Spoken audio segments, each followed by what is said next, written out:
So let's talk about those three different camps. As you know, when the game starts, each player will have to select the camp that they like the most. It's important to mention here that when it came up with the camps, we didn't really have the idea having one of them being good or bad.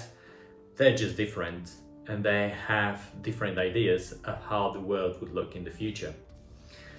That's why it's very important to know what they stand for. And without further ado, let's start introducing the three different camps. So let's start with Camp Zone. Camp Zone is inhabited by robots that are very smart. They are the result of out of control technological development. So this means that in 2021 we have reached singularity. They have their own camp, they're self-controlled, self-ruled, and not only that, they're actually trying to dominate all over the world. And not only, they want to go beyond that and be able to fight extraterrestrials if necessary. They still love Earth, they consider themselves product of Earth, so that's why they would like to be prepared for all the possible scenarios for the future. What important for them to know that they're very much into collectivism, future technological development, and of course space exploration. Will you choose Camp Zone? So the next camp is Camp Tiwa.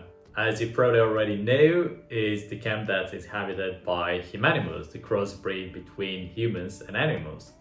And the humanimals in Tiwa believe that they're the right successor of humans because they're smart like humans, but at the same time they're strong and adaptable like animals. So they're very much behind climate adaptation. This is the reason why they're working all the time on improving their DNA and make sure that they can survive any kind of hot conditions.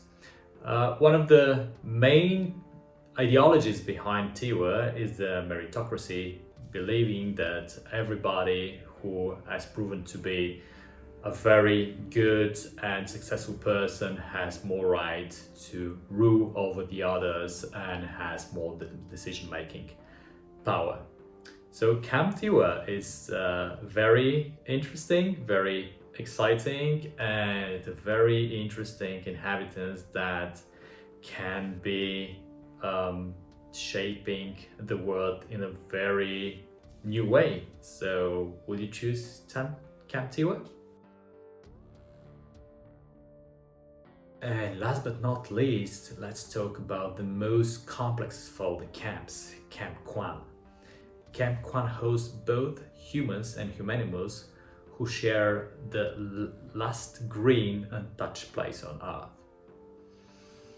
We have humans, not many of those who have survived climate disasters and war conflicts, but we also have those humanimals who believe that they're not so special and not so different than humans, and this is the reason why they have escaped Tiwa, the camp that's been most inhabited by humanimals, and they have joined Kwan, the camp that believes that green future, but also tolerance and understanding between the different species is key to the world and to the future development of Earth.